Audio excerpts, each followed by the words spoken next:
one of the first Westernized shamans. So what drew you into this, man? Well, I think like a lot of people, I had graduated from the university and had that burning question of what was going to come next. And I wasn't really sure where I was headed in my life at that time. And I ultimately had a spontaneous spiritual awakening in my early 20s, the year after I graduated from the university. And it was in that awakening that I realized there was just a lot more going on to life and a lot more going on to the idea of spirituality than I had been introduced to in my youth. And ultimately that sent me on a path looking for mystics and looking for visionary experiences and following that spiritual awakening that I was having. And I just simply took it seriously. I thought it was a transformation that was really, taking place.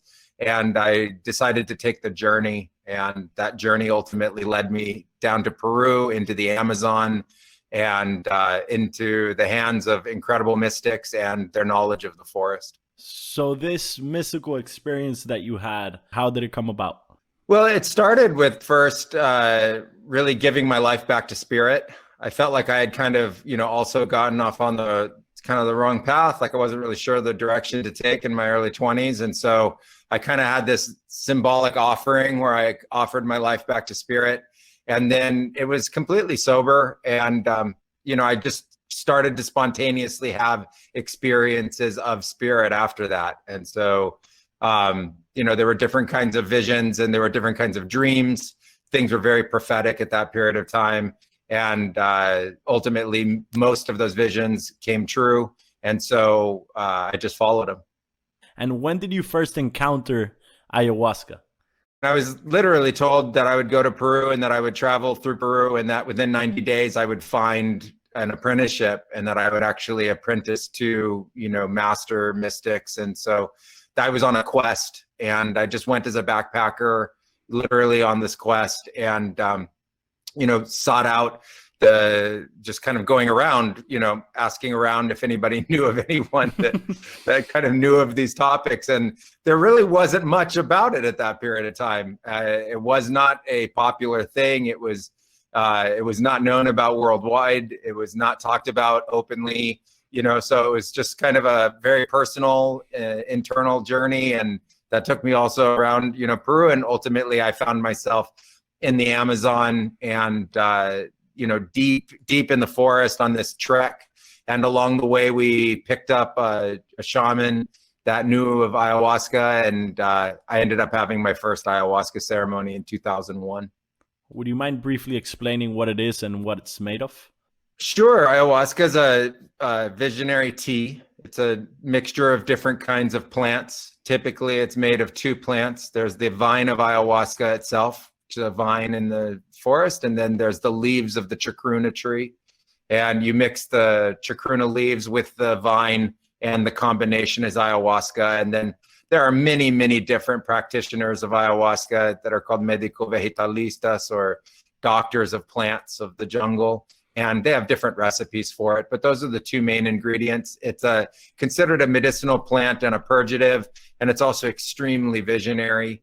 And so it's administered in a ritualistic ceremonial setting, and the mystics wield the ayahuasca as part of the ceremony, and that the people that participate in it, are kind of under the guiding direction of the shamans in the ceremony itself. It's not something that you just take. It's not something that you experiment with or just kind of test out. It's unbelievably serious, and it needs to be used in the hands of trained professionals. The ceremonies themselves start at a specific time. So each practitioner has his or her own time that they typically start. And then you just sit down, and the ritual is pretty simplistic. The shamans sing to the ayahuasca. They chant Ikaros. It's a way of communicating with the plants and with the nature of the energy and the spirit. It has a tremendously important and profound effect to the nature of the ceremony itself. And, then the ayahuasca is administered. You drink it. It's a tea, so you drink it. And then within about 15 minutes, 20 minutes, some people 30 minutes, and even in some rare cases longer, it takes for the effects to start to come on. And the effects usually start with a warming through the body. And then after that, you kind of start to have an opened experience of consciousness. You become much more attuned to the nature around you and to the interconnectedness of everything. And then from there, typically the visionary experience starts. You find yourself typically most often in a multidimensional space that's filled with all different kinds of patterns and geometry, very much like the tapestry behind me, but it's multidimensional. And so you see it, through the room, through the space, and between all of the different participants in the ceremony, between you and the shaman, etc. And then within that space, the visionary experience takes place. As a purgative, ayahuasca can make you throw up, it can make you defecate, it's part of the cleansing.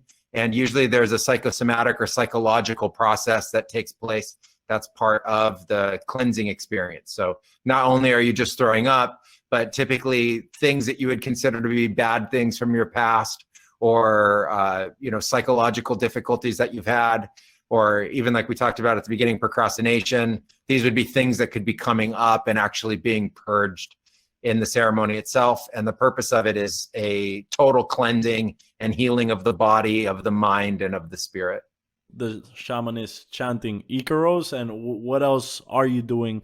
It's a really dynamic process, and you train for many, many years. You have to become very attuned to what's taking place without verbal communication around you. So you have to become very visionary yourself to be able to understand what is taking place with the different participants in the ceremony. And it also depends on the size of the ceremony. We've held ceremony with just one other person, and the largest ceremonies we've held had 50 plus participants in them. And so you're guiding the ceremony the entirety of the time.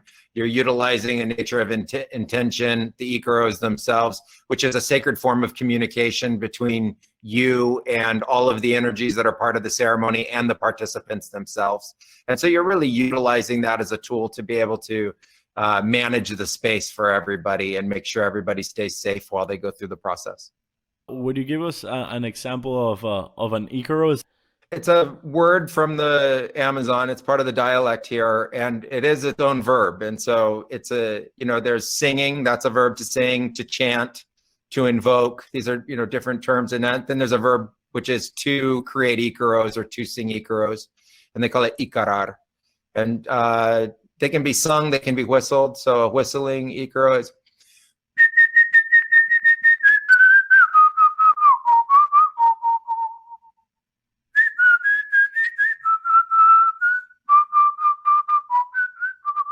and chant Ikaro. Like